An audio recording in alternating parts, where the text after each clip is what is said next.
Ba'd. Ayo ikhwah, saudara-saudara yang semoga dimuliakan oleh Allah. Kita memuji Allah karena berkat rahmat, karunia dan i'anah-Nya lah kita bisa bertemu kembali di masjid bersatu rumah Allah untuk menambah ilmu kita dan keimanan kita kepada Allah Subhanahu wa taala. Mudah-mudahan Ramadan yang sudah berlalu, amal soleh yang kita laksanakan di bulan Ramadan Allah terima dan Allah balas dengan balasan yang sebaik-baiknya. Dan kita juga mohon kepada Allah agar diberikan istiqomah untuk melanjutkan amalan yang selama ini rutin kita kerjakan di bulan Ramadan. Ayolah ikhwah, a'azzani wa a'azzakumullah, saudara-saudara yang semoga dimuliakan oleh Allah. Ya, seperti biasa di malam Ahad kita mengkaji kitab Masailul Jahiliyah allati khalafa fiha Rasulullah sallallahu alaihi wasallam ahlul jahiliyah. Masalah-masalah jahiliyah yang mana Rasulullah sallallahu alaihi wasallam bertentangan dengan orang-orang jahiliyah dalam hal tersebut. Karya Syekhul Islam Mujaddidud Da'wah Muhammad ibnu Abdul Wahhab ibni Sulaiman At-Tamimi rahimahullahu ta'ala. Ya, pada pertemuan sebelumnya kita sudah sampai ke masalah jahiliyah yang ke-115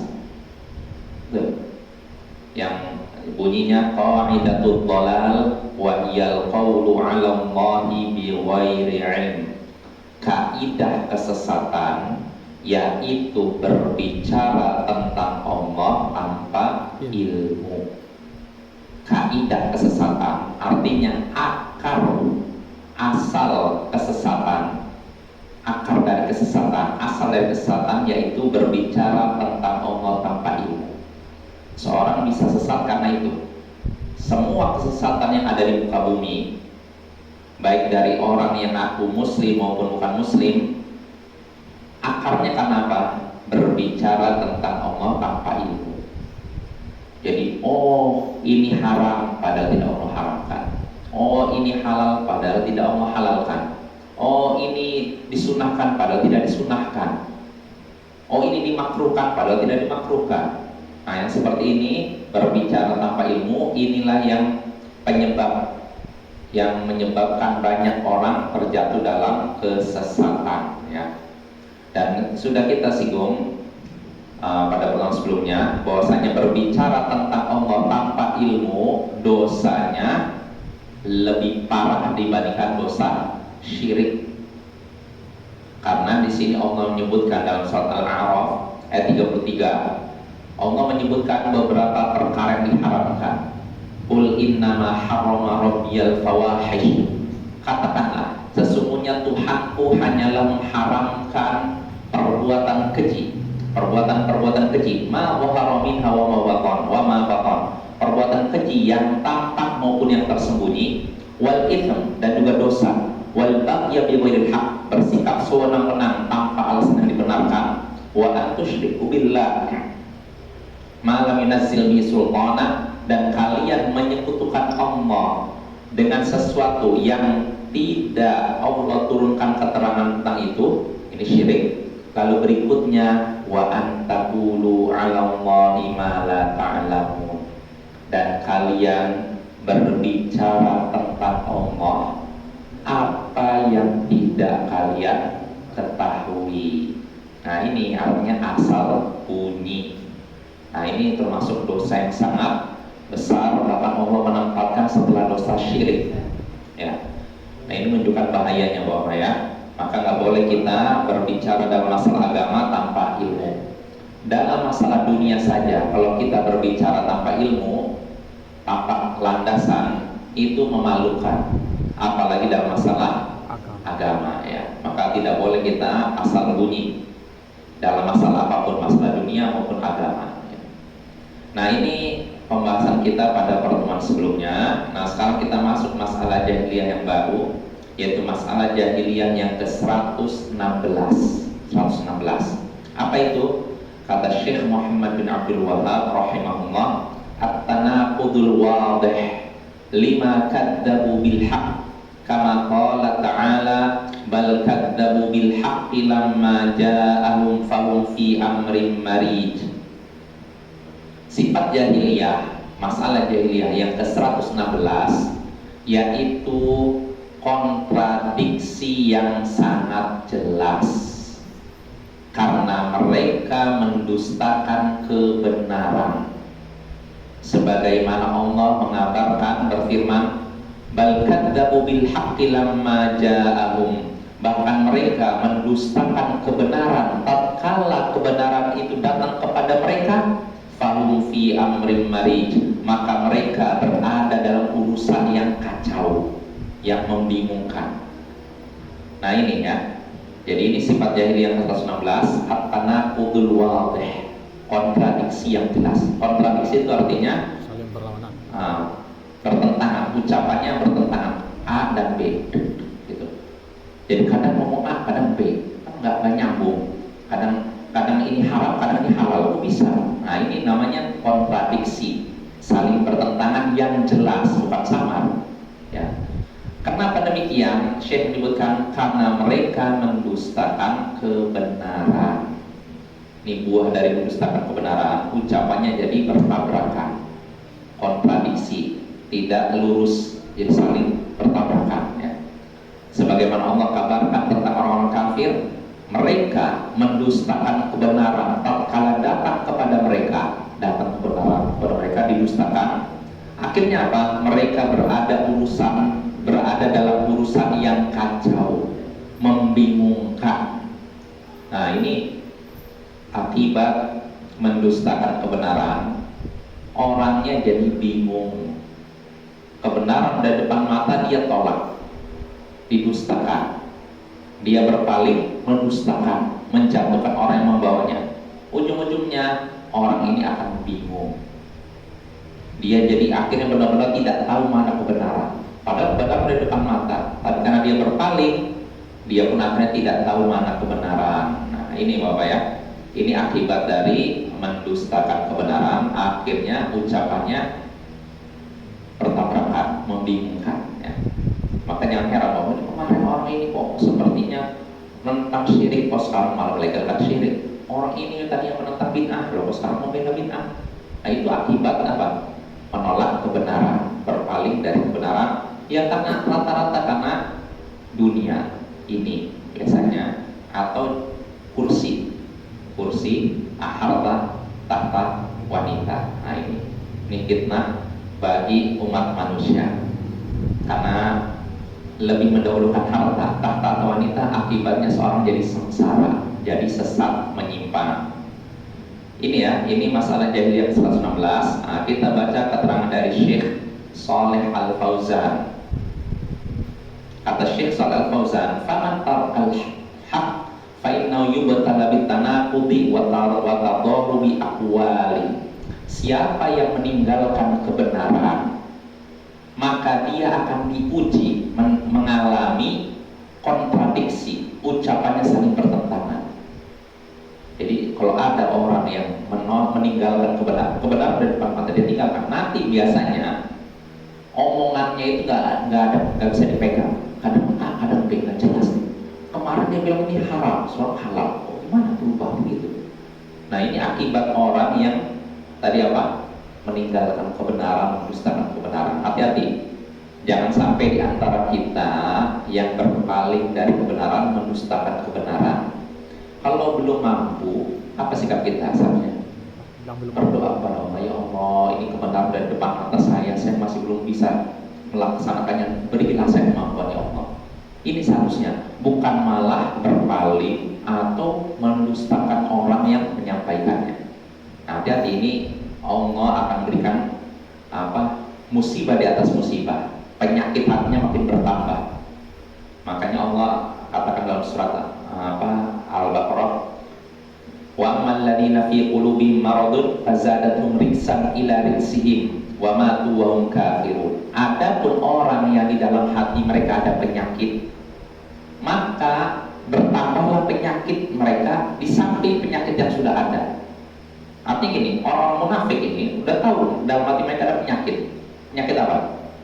Kemunafikan, ragu-ragu. Nah, sudah tahu ragu-ragu, harusnya kan dibersihkan. Tapi mereka dibikin nyaman aja. Akhirnya apa? Makin ragu, makin bingung. Ya, ini ya. Nah, kata Syekh di sini, li'anna dhal, kenapa orang yang meninggalkan kebenaran nanti ucapannya akan saling bertentangan, kontradiksi. Li'anna dhalal yatasya'ab wala hadda li sya'bi. Karena yang namanya kesesatan ini bercabang-cabang dan tidak ada batasannya. Tidak ada batasannya.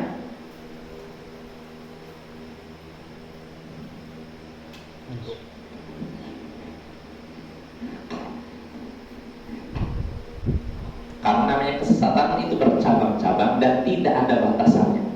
Maksudnya apa tidak ada batasannya? Jadi kayak gini, kalau ditanya, kira-kira kesesatan terbagi menjadi berapa cabang ya? 100, 200, 300, 1000. Tak ada batasannya. Bisa berjuta-juta cabang, bisa bermiliar-miliar cabang. Ini kesesatan. Kesesatan tuh jalannya banyak. Adapun kebenaran, kata Syekh, wa amal haq fa innahu syai'un wahid la yatasya'ab wa la yakhtalif. Adapun kebenaran itu satu saja, tidak bercabang dan tidak bertentangan. Nah, ini yang perlu kita ketahui. Makanya kalau kita lihat dalam surat Al-Baqarah, Allah menyebutkan setelah surat ayat kursi, Allah waliyul ladzina amanu yukhrijuhum minal dhulumati ilan nur. Allah adalah walinya orang-orang beriman, mengeluarkan mereka dari dhulumat kepada an-nur. Dhulumat artinya apa? Kegelapan. Nur, cahaya. Allah mengeluarkan orang-orang beriman dari dhulumat. Dhulumat itu sebenarnya bentuk jamak. Satu kegelapan, bulmun. Kalau kegelapan banyak, dhulumat, kegelapan-kegelapan. Nah, sedangkan cahaya dalam bahasa Arab nur, satu cahaya nur. Kalau banyak, anwar. Nah, di sini Allah menyatakan Allah walinya orang-orang beriman mengeluarkan mereka dari kegelapan-kegelapan menuju satu cahaya. Ini menunjukkan kebenaran itu jalannya cuma satu, sedangkan kesesatan jalannya banyak. Jelas apa ya? Makanya dalam hadis yang sahih, ketika Nabi menjelaskan firman Allah Ta'ala, wa anna hadha sirati mustaqimah fattabi'u wa la tattabi'us subul fatafarraqu bikum an sabili. Rasulullah, sesungguhnya inilah jalanku yang lurus, ikutilah jalan ini dan jangan mengikuti jalan-jalan yang lain sehingga beraikan kalian dari jalannya. Nah, Nabi suatu hari berada di hadapan sahabatnya. Lalu beliau membuat garis lurus. Beliau menyatakan inilah jalan Allah. Lalu beliau membuat garis-garis yang banyak di sebelah kiri dan kanan. Lalu Nabi menyatakan inilah jalan-jalan. Tidak ada satupun jalan di sini kecuali setan ada di situ mengajak umat manusia untuk mengikuti. Nah, perhatikan Nabi ketika menyebut jalan Allah, Nabi bikinkan satu, dua atau berapa? Satu. Tapi ketika menyebutkan jalan-jalan kesehatan, membuat jalan-jalan kesesatan, Nabi buatnya berapa? Banyak. Cuma satu. Banyak. Itu menunjukkan kebenaran itu satu, tidak berbilang. Jelas, kebenaran satu tidak berbilang. Kalau kesesatan iya berbilang. Berbilang artinya lebih dari satu kesesatan. Tapi kalau kebenaran cuma satu. Maka Bapak, jangan sampai kita tertipu dengan slogan sebagian orang liberal yang saya masih ingat sampai sekarang. Ketika sering pulang kuliah dan ada slogan mereka, sebuah majalah, judulnya sekilas indah, padahal itu beracun. Apa judulnya? Kebenaran itu tidak berpihak. Kebenaran tidak berpihak. Dan soalnya jelas maknanya. Jelas tidak? Kebenaran itu tidak berpihak. Jadi artinya kebenaran itu tidak bisa diklaim oleh satu saja. Bisa jadi ini benar, bisa jadi atau semuanya benar. Ini batil ya. Kebenaran satu, kesesatan lebih dari satu, banyak. Jadi nggak mungkin kebenaran tidak berpihak. Contohnya gini, nyatanya gini. Kalau ada dua orang berdebat, 4 kali 4 dan 4 kali 40, satu tambah satu. Kata orang yang A 2, kata B 4. Satu tambah satu, yang A bilang 2, yang B bilang 4. Yang benar mana kira-kira? Yang A atau B? A kan? Berarti kebenaran berpihak kan? Kalau kita mengatakan kebenaran tidak berpihak, berarti B pun benar. 1 tambah 1 sama dengan 4. Ini batil seperti ini. Nggak mungkin yang namanya apa ya, A dan B yang 1 tambah 1 2, 1 tambah 1 sama dengan 4. Yang nggak mungkin kita katakan dua-duanya benar. Ya tidak. Dan tidak mungkin juga kita katakan dua-duanya salah. Pasti ada yang benar, pasti ada yang salah. Nah begitu. Yang namanya kebenaran itu nggak mungkin semuanya ada 3 pendapat saling bertentangan semuanya benar, dan nggak mungkin hilang dari semuanya. Pasti ada salah satu yang benar, yang lainnya salah ya. Ini penting nih, karena orang-orang liberal itu membuat slogan-slogan yang sekilas indah, tapi sebenarnya racun. Kebenaran tidak berpihak. Ini kalau orang tahu, kebenaran tidak berpihak itu batil loh. Berarti kalau kebenaran tidak berpihak, kita katakan setan benar, ya kan? Bisa jadi setan benar, bisa jadi nah iya itu ujung-ujungnya ya. Makanya kata Syekh sini, yang namanya kebenaran itu satu, tidak bercabang, tidak bertentangan. Allah berfirman dalam surat Yunus sini ayat 32, "Famada ba'dal haqqi illa dhalal." Tidak ada setelah kebenaran kecuali kesesatan. Tidak ada setelah kebenaran, ini ada kebenaran. Setelahnya nggak mungkin kecuali itu kesesatan. Jadi nggak mungkin ini kebenaran, setelahnya benar juga, setelahnya benar. Kalau sudah ada kebenaran, berarti selebihnya apa? Salah. Kesesatan. Nah itu ya. Kalau sudah ada tauhid, berarti selainnya syirik. Itu aja mudah kita ya. Nah, makanya kata Syekh sini, faman tarkal haqq waqa'a fid dhalal. Siapa yang meninggalkan kebenaran, maka ia akan jatuh pada kesesatan. Kalau udah jelas ini benar, ditinggalkan berarti sesat. Kalau ini benar diikuti, berarti tidak sesat. Mudah kan? Insyaallah ini kalau bagi orang yang fitrahnya masih lurus, belum terracuni oleh ilmu kalam, ilmu filsafat, insya Allah mudah menerima seperti ini. Tapi kalau orang udah diracuni filsafat, ilmu kalam, itu sulit menerima kayak gini Bapak ya. Hatinya udah berpenyakit ya. Nah kata Syekh ini, siapa yang meninggalkan kebenaran maka akan jatuh pada kesesatan. Wa dhalalu mataha. Sedangkan yang namanya kesesatan adalah jalan banyak yang membingungkan. Mataha itu bisa dibilang gini, bisa diartikan ini, suatu tempat yang kita nggak tahu sebelah mana ujungnya, mana awalnya, mana ujungnya, bingung mana nih. Sama seperti kisah Bani Israel ketika diharamkan masuk tanah Palestina selama 40 tahun. Allah katakan yatihuna fil ardh. Selama 40 tahun itu mereka yatih, memutar-mutar di muka bumi selama 40 tahun. Bayangkan, sampai-sampai Imam Al-Mahalli dalam tafsir Jalil menyebutkan dulu ketika mau masuk tanah Palestina jumlah mereka 120.000. Kan mereka disuruh masuk tanah Palestina, nggak mau kan? Durhaka kepada Nabi Musa. Akhirnya Allah hukum mereka tidak bisa masuk tanah Palestina selama 40 tahun. Terus apa yang terjadi pada mereka? Mutar-mutar di muka bumi. Maksudnya apa? Kata Imam Al-Mahalli, mereka pergi di pagi hari, berjalan sampai sore hari, nyampe sore hari, kok kita masih di tempat yang sama. Setelah itu mereka pergi lagi sore hari, berjalan terus sampai pagi hari, nyampe pagi hari, kok kita masih di tempat yang sama. Bingung nggak orang seperti itu? Bingung kan? Pernah bapak alami gitu? Saya pernah dengar cerita orang yang Allah alam ya, tapi ini beritanya sering saya dengar. Kadang ada sebagian orang nih, tukang ojek, malam hari bonceng orang, sana bang itu di Jakarta ya. Udah nyampe sini, dia muter-muter di, kok mana tempatnya? Muter-muter, padahal di situ aja dia. Entah mungkin pengaruh jin atau gimana, jadi dia muter-muter di tempat itu. Dia bingung mana tempat tujuan, mana tempat kembali. Dan itu mungkin saja terjadi. Kalau orang seperti itu, kira-kira senang nggak?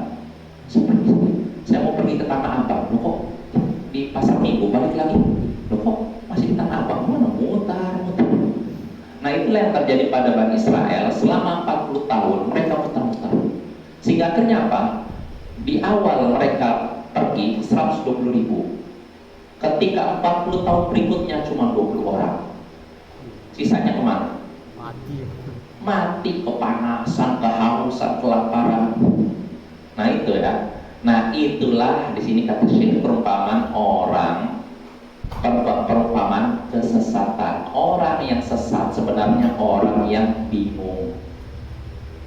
Karena ya sama kalau kita, kamu mau pergi kemana? Ke Solo, pergi kok ke Armatotona. Berarti apa? Tersesat, bingung kan? Nah gitu ibaratnya gitu. Nah kalau ada orang yang terjatuh dalam kesesatan, berarti sebenarnya dia kebingungan. Ini orang yang harusnya disadarkan ya. Wal'iyadzubillah kata Syekh, dan kita berlindung pada Allah. Nah kata Syekh ini, fatajidu ashabahu mukhtalifina fima bainahum. Nah kata Syekh ini, engkau akan mendapati orang-orang sesat saling berselisih sesama mereka. Berselisih. Bal tajidul wahida minhum mukhtalifatan ara'uhu. Bahkan engkau dapati salah seorang dari mereka, jadi bukan A dengan B berbeda pendapatnya, bahkan salah satu dari mereka pendapatnya saling bertentangan, kontradiktif maksudnya. Jadi kemarin ngomong A, si A ngomong ini haram, besoknya udah halal, besoknya lagi sudah wajib, besoknya berubah-ubah ya, saling bertentangan ucapannya, bertabrakan. Kenapa demikian? Li'annahu laysa 'indahu hudan yasiru 'alaihi. Karena dia tidak punya petunjuk, tidak punya pegangan yang bisa digunakan sebagai petunjuk. Terus apa yang, kalau memang dia tidak punya petunjuk, sebagaimana dia bisa berpendapat wa innama yatakhabbab, dia cuma gitu, misalnya apa, asal terjang aja gitu, nggak tahu pokoknya asal masuk ini salah usul atau mana, udah masuk aja lah, ternyata nyampe nya Matotona. Nah itu ibaratnya begitu ya, dia nggak punya petunjuk, apa asal jalan aja. Dia kira oh ini saya mau masuk ke ini nih, ke suatu kampung, ternyata masuk jurang. Nah itu ya. Jadi kata Syekh, karena nggak punya petunjuk, akhirnya apa? Asal terjang aja. Tarotan yaqulu kada, wa tarotan yaqulu kada. Kadang dia berbicara A, kadang berbicara B. Tidak punya pegangan. Jadi ucapannya tidak bisa dipegang Bapak ya. Ini keadaan orang yang sesat ya. Maka di sini Syekh menyebutkan sesuai dengan judul yang ayat yang disebutkan oleh Syekh Muhammad bin Abdul Wahab, menyebutkan firman Allah Ta'ala, bal kadzabu bil haqqi lamma ja'ahum fahum fi amrin marij. Bahkan mereka mendustakan kebenaran ketika kebenaran itu datang kepada mereka, maka mereka pun berada dalam urusan yang kacau. Maka Bapak-bapak, kalau kita selama ini bingung, resah, gelisah, berarti ada yang salah. Kalau orang yang artinya tidak punya masalah, tidak akan resah. Orang yang resah itu orang yang punya masalah ya. Masalahnya apa? Dosa diantaranya, karena dia berpaling dari kebenaran ya. Jadi di sini kata Syekh ini, Syekh melanjutkan, fa'ahlul batili yakhtalifuna fima bainahum wa yata'adawna wa yudallilu ba'duhum ba'dha aw yukaffiru ba'duhum ba'dha. Orang-orang yang sesat saling berselisih sesama mereka, saling memusuhi sesama mereka, dan saling menyesatkan satu sama mereka. Oh, sesat ini enggak. Atau bahkan saling mengafirkan sesama mereka. Oh, ini kafir, padahal satu guru punya murid-murid saling mengkafirkan. Dan ini nyata Bapak ya. Orang-orang takfiri, orang suka mengafirkan, ujung-ujungnya biasanya mereka nanti punya guru nih, punya pemikiran takfir, suka menafirkan. Nanti muridnya punya majelis ilmunya saling menafirkan. Nanti yang ini punya murid lagi saling menafirkan. Terus begitu terjadi di mana-mana, Bapak ya. Ini waspada nih. Ini orang yang sesat. Amma ahlul haqqil mutamassikuna bil haqq fa innahum la yakhtalifun. Wa in ikhtalafu 'an ijtihadin fa innahum la yata'adawna wa la yataqata'un. Adapun orang yang memegang kebenaran, mengikuti kebenaran, berpegang pada kebenaran, mereka tidak akan berselisih. Kalaupun berbeda pendapat dalam satu pendapat berdasarkan ijtihad, jadi kalaupun ada perbedaan pendapat, mereka tidak akan saling bermusuhan dan tidak akan saling memutuskan hubungan. Ini orang ahlu sunnah seperti itu. Ahlu sunnah pun ada perbedaan pendapat, bukan berarti tidak satu pendapat. Nah, contohnya apa? Imam mazhab yang 4 ini ahlu sunnah kan? Imam Abu Hanifah, Imam Malik, Imam Asy-Syafi'i, Imam Ahmad, mereka beda pendapat, tapi mereka tidak saling bermusuhan, tidak saling memutus hubungan. Ya, beda dengan ahli bid'ah. Beda sedikit pendapat langsung, oh, ini udah sesat. Wah, nggak boleh ikut majelis kami. Nah, ini kayak gitu ya. Nah, lalu kata Syekh ini sekali lagi, jika halus sunnah, nih orang yang berpegang pada kebenaran tidak akan berselisih. Kalaupun terjadi perbedaan pendapat karena hasil ijtihad, mereka tidak akan saling bermusuhan dan tidak akan saling memutus hubungan. Wa idza tabayyana lahumus shawab raja'u ilaihi. Dan jika tampak bagi mereka kebenaran, mereka rujuk pada kebenaran tersebut. Nah, ini sifat ahlus sunnah, orang berpegang pada kebenaran. Kalau mereka berbeda pendapat, A berpendapat makan daging unta membatalkan wudu, B berpendapat makan daging unta tidak membatalkan wudu. Berdebat. Dari hasil debatnya ternyata si B, si A yang benar, makan daging unta membatalkan wudu. Rujuk dia. Nah, ini sifat ahlus sunnah, kembali kepada kebenaran tatkala kebenaran itu tampak di depan mata. Mereka kembali kepada kebenaran dan meninggalkan pendapat mereka. Kenapa demikian? Karena mereka mengamalkan firman Allah Ta'ala dalam surat Asy-Syura ayat 10, wa makhtalaftum fihi min syai'in fa hukmuhu ila Allah. Apapun yang kalian perselisihkan, maka keputusannya kembali kepada Allah. Maksudnya apa ini? Kembali kepada Allah. Kita ketemu Allah. Artinya kita kembali kepada kitabnya, kepada sunnah rasulnya. Kalau ternyata dalam Al-Quran yang benar adalah pendapat yang bertentangan dengan pendapat saya, ya saya tinggalkan pendapat saya ikuti Al-Quran dan sunnah. Itu apa ya? Dan juga berdasarkan hadis lain, ayat lain, fa in tanaza'tum fi syai'in farudduhu ila Allahi war Rasul. Kalau kalian berbeda pendapat dalam satu urusan, maka kembalikanlah itu kepada Allah dan Rasul. Kembalikan kepada Allah maksudnya kepada Al-Quran, kepada Rasul, ya kepada Rasul, pada sunnahnya, ya.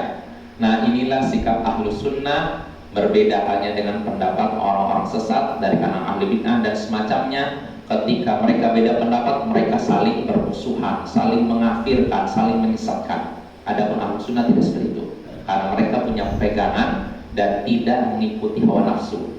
Adapun orang-orang sesat, kata Syekh sini penutup, wa innama marji'u kulli minhum ila hawa. Adapun rujukan orang-orang sesat yaitu hawa nafsu mereka. Sedangkan yang namanya hawa nafsu berbeda-beda. Ya tidak? Hawa nafsu ini semuanya selera. Selera saya sama Bapak Badhin sama enggak? Nah, kalau misalkan agama, artinya kita beribadah, dikembalikan kepada selera kita, kira-kira bersatu nggak? Ada orang seleranya ibadah pengennya lama aja, dan ada orang pengennya singkat saja. Baca Al-Fatihah, kalau perlu Al-Ikhlas dibagi 2. Nah, kayak gitu. Kan ini kayak gitu ya. Nah, kalau kita mengikuti selera kita nggak akan bersatu, begini terus. Nah, itulah yang terjadi pada orang-orang sesat. Mereka saling berselisih karena apa? Karena mereka tidak beragama bukan berdasarkan wahyu, tapi berdasarkan hawa nafsu. Maka tinggalkanlah hawa nafsu jika memang bertentangan dengan wahyu. Ya mungkin saja. Insyaallah pada pertemuan berikutnya kita lanjutkan masalah jahiliyah ini. yaitu masalah jahiliyah yang ke 100 berapa nih? 17 ya. Judulnya Al-Iman bi ba'dil munazzal duna ba'd. Beriman kepada sebagian wahyu yang diturunkan tanpa beriman kepada yang lain. Artinya pilih-pilih. Kalau yang sesuai dengan selera, yang tidak sesuai dengan selera, campakkan.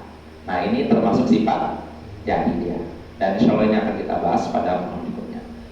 Wassallallahu ala nabiyyina Muhammadin wa ala alihi wa sahbihi ajma'in. Wa akhiru da'wana anil hamdulillahi rabbil alamin. Assalamualaikum warahmatullahi